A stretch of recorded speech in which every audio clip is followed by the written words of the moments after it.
C'est l'heure de la revue de presse française avec Hélène Frade. Bonjour Hélène. Bonjour Hélène. Et on commence bien sûr avec la réélection de Barack Obama, le président américain qui fait la une de nombreux journaux ce matin. Et je vous propose Hélène de commencer par Le Monde qui titre sur la promesse de Barack Obama à ses compatriotes le soir de sa victoire. Le meilleur est à venir. 4 ans de plus, 4 ans pour mieux faire malgré un avenir truffé d'ornières. Entre un Mitt Romney incapable de se définir et un Barack Obama sérieux faute d'être flamboyant, les Américains n'ont pas hésité, écrit le journal.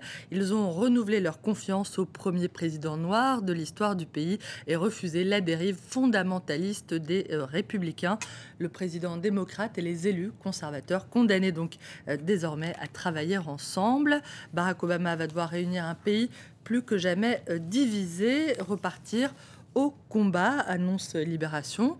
S'il veut que son second mandat fasse sens, Obama va devoir confronter, dénoncer et défaire ce que Thomas Friedman du New York Times appelle la droite dingo, je cite.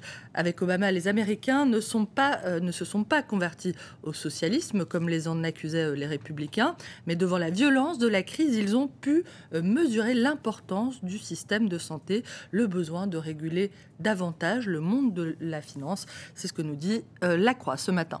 Et pour Le Figaro, tout reste à faire. Le journal qui énumère la très longue liste des dossiers difficiles qui attendent le président. La dette, la croissance, le chômage, l'Iran, les défis sont gigantesques, écrit le journal, qui rapporte que les républicains, de leur côté, ont commencé déjà leur examen de conscience.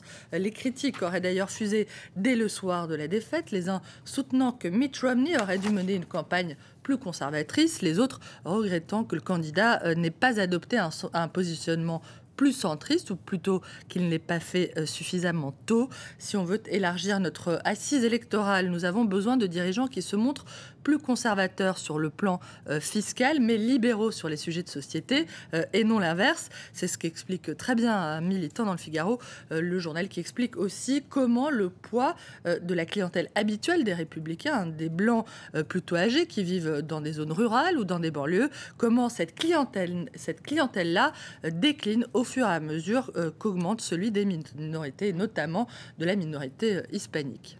Et parmi les dossiers qui attendent Barack Obama, l'épineuse question des relations sino-américaines, un sujet qui a d'ailleurs été évoqué par les deux candidats pendant la campagne. Les critiques à l'égard de l'empire du milieu sont même devenues un sport à part entière, le China bashing, comme on dit en bon français.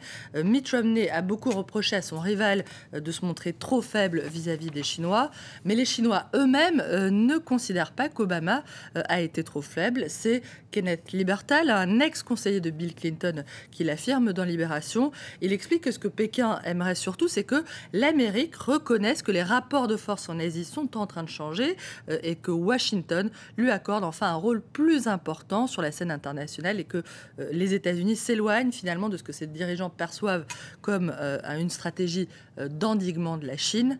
Les Chinois se savent le premier partenaire commercial de la région et la plus grande puissance militaire au monde derrière les États-Unis. Ils entendent bien le faire valoir et ils considèrent que, on continue à les sous-estimer. La Chine, justement, qui va désigner d'ici quelques jours le successeur du président Hu Jintao. On l'avait presque oublié sous cette avalanche de une obamesque. Xi Jinping est en passe de devenir le numéro 1 chinois. Le 18e congrès du Parti communiste chinois va le désigner à la succession de Hu Jintao. Le vrai maître du monde, c'est lui, rappelle le Parisien, au cas où les confettis de Chicago nous l'auraient fait oublier.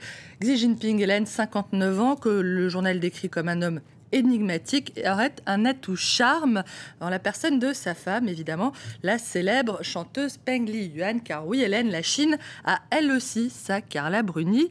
Son répertoire populaire sera fait de chansons folkloriques et patriotiques, et Peng Liyuan était d'ailleurs célèbre en Chine avant son mari. Le Parisien nous apprend qu'elle a été formée à la musique dans l'armée populaire de libération, c'est le nom de l'armée chinoise, et qu'elle possède le grade de général, une version donc un tout petit peu plus martiale que notre Carlita nationale. Merci beaucoup Hélène, c'était la revue de presse. Bonne lecture à tous.